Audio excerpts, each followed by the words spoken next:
കരയുകയും ചിരിക്കുകയും ചെയ്യുന്ന ഒരു ജീവി അള്ളാഹുവിന്റെ ദുനിയാവിൽ മനുഷ്യൻ മാത്രമാണുള്ളത്.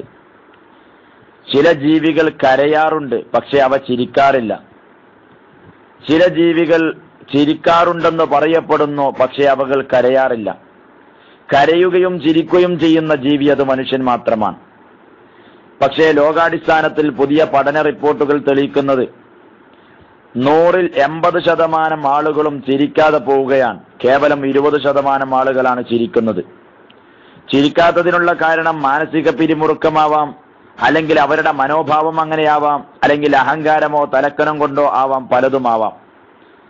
പക്ഷേ 80%-ഓളം ജനങ്ങൾ ചിരിക്കുന്നില്ല. സത്യത്തിൽ ചിരിക്കേണ്ടത് മനുഷ്യനാണ്. നർമ്മമധുരമായി പുഞ്ചിരിക്കാൻ മനുഷ്യനെ കഴിയൂ. അങ്ങനെയാണ് ചിരിക്കേണ്ടത്. കള്ളച്ചിരി അത് യഥാർത്ഥ ചിരിയല്ല. പൊട്ടിച്ചിരി ആപത്താണ്.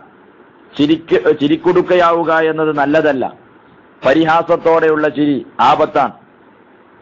ഹൃദയസ്പർശിയായി ചിരിക്കാനാണ് നബി സല്ലല്ലാഹു അലൈഹി വസല്ലമ തങ്ങൾ ഉമ്മത്തിനെ പഠിപ്പിച്ചത്.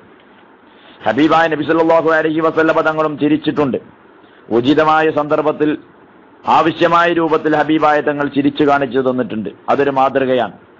ബഹുമാനപ്പെട്ട ജരീർ റളിയല്ലാഹു അൻഹു വിശദീകരിക്കുകയാണ്, ഞാൻ ഇസ്ലാമിലേക്ക് കടന്നു വന്ന അന്നു മുതൽ ഹബീബായ നബി സല്ലല്ലാഹു അലൈഹി വസല്ലമ തങ്ങൾ എന്നെ സ്വീകരിക്കുന്നത് പുഞ്ചിരിയോടുകൂടെ മാത്രമാണ്. സത്യത്തിൽ ജരീർ റളിയല്ലാഹു അൻഹുവിന്റെ ഒരു സംഭവം മാത്രമല്ല, സർവ്വ സ്വഹാബത്തിനെയും സർവരെയും ഹബീബായ തങ്ങൾ സ്വീകരിക്കുന്നത് പുഞ്ചിരിയോടുകൂടെയായിരുന്നു. യഥാർത്ഥത്തിൽ നബി സല്ലല്ലാഹു അലൈഹി വസല്ലമ തങ്ങൾ പറഞ്ഞു, പുഞ്ചിരി അത് ധർമ്മമാണ്. പുഞ്ചിരിക്കുന്നത് പോലും ധർമ്മമാണ്. ആ ധർമ്മം നഷ്ടപ്പെടുത്താൻ പാടില്ല. മഹാനായ നബി സല്ലല്ലാഹു അലൈഹി വസല്ലമ തങ്ങൾ എങ്ങനെ ചിരിക്കണം, അതിന്റെ രൂപം കൂടെ മഹദിയായ ആയിഷ റളിയല്ലാഹു അൻഹ പറയുന്നത് കാണാം. ഹബീബായ നബി സല്ലല്ലാഹു അലൈഹി വസല്ലമ തങ്ങളുടെ ചിരിയെ സംബന്ധിച്ച് ആയിഷ ബീവി പറയുന്നു, ഭാര്യയായ ആയിഷ ബീവി, മാ റഅയ്തു നബിയ സല്ലല്ലാഹു അലൈഹി വസല്ലം മുസ്തജിമിഅൻ ഖത്തു ളാഹികൻ ഹത്താ അറാ മിൻഹു ലഹവാതിഹി ഇന്നമാ കാന യതബസ്സമു. ഹബീബായ നബി സല്ലല്ലാഹു അലൈഹി വസല്ലമ തങ്ങൾ പലപ്പോഴും ചിരിച്ചിട്ടുണ്ടെങ്കിൽ പോലും അവിടുത്തെ ചെറുനാക്ക് കാണത്തക്ക വിധം ചിരിക്കുന്നതായി ഞാൻ കണ്ടിട്ടേയില്ല. ഹബീബായ തങ്ങൾ ചിരിക്കുന്നത് ഇന്നമാ കാന യതബസ്സമു, തങ്ങൾ പുഞ്ചിരിക്കുകയാണ് ചെയ്യുന്നത്. നബി സല്ലല്ലാഹു അലൈഹി വസല്ലമ തങ്ങൾ അമിതമായി ചിരിക്കാറില്ല, പൊട്ടിച്ചിരിക്കാറില്ല, മറ്റുള്ള രൂപത്തിലൊന്നും ചിരിക്കാറില്ല. തങ്ങളുടെ ചിരി പുഞ്ചിരിയാണ്. എന്തുകൊണ്ടാണ് അമിതമായ റസൂലുള്ളാഹി തങ്ങൾ ചിരിക്കാത്തത്? അത് റസൂലുള്ളാഹി സ്വല്ലല്ലാഹു അലൈഹി വസല്ലമ തങ്ങൾ തന്നെ പഠിപ്പിക്കുകയാണ്, ലാ തുക്സിറുൽ ലഹ്ക ഫഇന്ന കസറത്തുൽ ലഹ്കി തുമീതുൽ ഖൽബ്. ഹബീബായ തങ്ങൾ പഠിപ്പിച്ചില്ലേ, അമിതമായി നിങ്ങൾ ചിരിക്കാൻ പാടില്ല. കാരണം അമിത ചിരി അത് ഹൃദയത്തിനെ മരവിപ്പിക്കും, ഹൃദയത്തെ ഇല്ലായ്മ ചെയ്യും, ഹൃദയത്തെ മരിപ്പിച്ചു കളയും. നന്മകൾ വിളയാൻ സാധ്യത കുറവാണ്. ഹബീബായ റസൂലുള്ളാഹി തങ്ങൾ പഠിപ്പിച്ചു. ചിലർ ജനങ്ങളെ ചിരിപ്പിക്കാൻ വേണ്ടി കളവുകൾ മെനഞ്ഞുണ്ടാക്കാറുണ്ട്. ഹബീബായ നബി സല്ലല്ലാഹു അലൈഹി വസല്ലമ തങ്ങൾ പറഞ്ഞു, വൈലുൻ ലിമൻ യുഹദ്ദിസു ഫയക്സിബു ലിയുദ്ഹിക ബിഹിൽ ഖൗമ വൈലുൽ ലഹു വൈലുൽ ലഹു.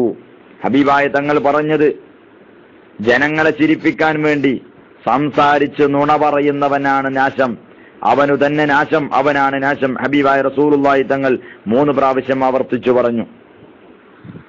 മഹാന്മാരായ ഇസ്ലാമിക കർമ്മശാസ്ത്ര വിശാരദന്മാരായ ഫുഖഹ രേഖപ്പെടുത്തുന്നത് കാണാം, ആളുകളെ ചിരിപ്പിക്കാൻ വേണ്ടി കെട്ടുകഥകളും വാർത്തകളും മെനഞ്ഞുണ്ടാക്കുക അത് കുറ്റകരമാണ്. മാത്രമല്ല അശ്ലീലങ്ങളും നുണകളും പറഞ്ഞ് സദസ്യരെ ചിരിപ്പിക്കുക, അത്തരം സദസ്സുകളിൽ പങ്കെടുക്കുന്നത് പോലും ഹറാമാണ്. ഫത്ഹുൽ മുഈൻ പോലെയുള്ള ഗ്രന്ഥങ്ങളിൽ പോലും പറഞ്ഞു, വവുജൂദു മൻ യുദ്ഹികുൽ ഹാദിരീന ബിൽ ഫുശ്ശി വൽ കിസ്. മഹാന്മാരായ മഹത്തുക്കൾ മുഴുവനും പറഞ്ഞു. അതുകൊണ്ട് ജനങ്ങളെ ചിരിപ്പിക്കാൻ വേണ്ടി കെട്ടുകഥകൾ ഉണ്ടാക്കുന്നത് മാത്രമല്ല, അശ്ലീലങ്ങൾ പറയുന്ന നുണകൾ പറയുന്ന സദസ്സിൽ പോയി ഇരിക്കുന്നത് പോലും നിഷിദ്ധമാണെന്നാണ് ഫുഖഹാഇന്റെ പക്ഷം. അല്ലാഹു തആല സത്യസന്ധന്മാരിൽ നമ്മെ ഉൾപ്പെടുത്തുമാറാവട്ടെ. അസ്സലാമു അലൈക്കും വറഹ്മത്തുള്ളാഹി വബറകാതുഹു.